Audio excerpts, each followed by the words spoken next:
Anak, remember, you are a welcome guest in Chinatown, one of many diasporic beloveds existing between two worlds, yearning for places to call home. These sidewalks are different from other Chinatowns you have visited, but each Chinatown has embraced strangers on different parts of their journey. I was one of them. I hope one day you realize that our struggles have always been connected. Our fight for land, people's rights, the rights of migrants, the livelihood of Black and Indigenous peoples, genuine liberation for the people in our homelands, and preservation of our culture and language.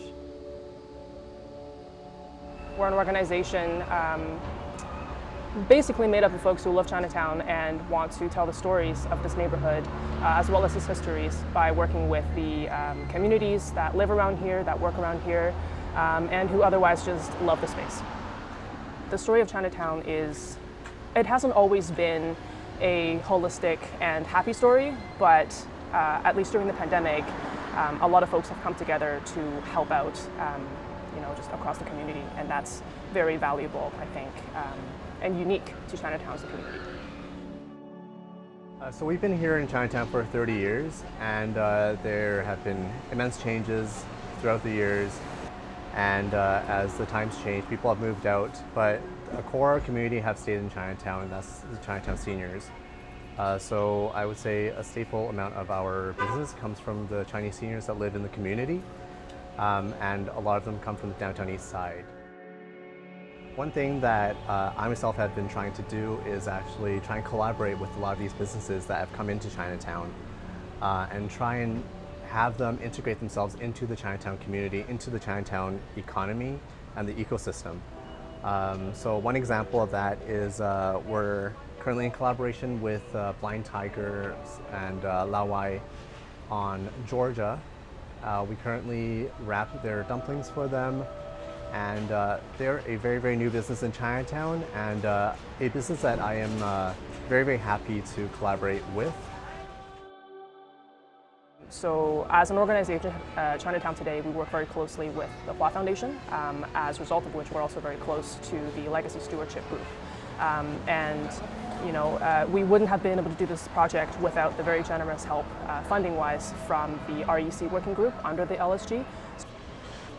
REC stands for Relationship Building, Public Education, and Capacity Building. And so the idea was to use this as an opportunity to get to know the folks in Chinatown a little bit more and to build relationship that way. I'm part of the Chinatown Legacy Stewardship Group. It is a city-appointed group of stakeholders and volunteers. We help advise the Chinatown Transformation Team, which is city staff, City of Vancouver staff, on directions that we'd like to see Chinatown take.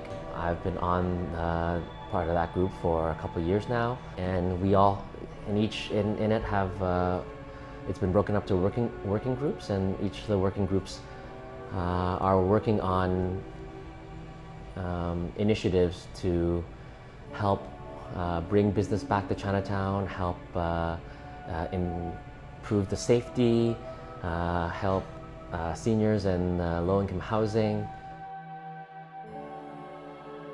Sticking together in Chinatown is what makes us a strong community. All the businesses that you see here that have been here, Dollar Meats just celebrated their 50th anniversary here in Chinatown. 50 years, us 30 years. Forum Appliances has been here for over 20 years. So, we really pride ourselves in being able to pull through in Chinatown when business is good, it's great. When business is bad, we still stick together. I think we're able to be so strong as a community in Chinatown and be so resilient because we are very strong as a community, strong as a neighborhood, strong as merchants together. We're able to work together at hard times. I know we're very, very neighborly with our neighbors, Forum Appliances, and And I think that is really the future of Chinatown, is being able to cooperate with each other through the ups and downs in Chinatown, and being able to be resilient and being able to build strength in community in numbers. I think it's just been very humbling for me to recognize that even though not everybody comes from the same place or same generation of Chinese Canadianness or just wherever they come from, everybody wants Chinatown to do well. And I think everybody's working towards that goal in their own ways. And recognizing that Chinatown has never just been a space for Chinese people, but is for folks of all walks of life who, because of white supremacy, couldn't afford housing elsewhere. And that, Chinatown really is a good opportunity for us to be able to create a new community that is welcoming to everybody.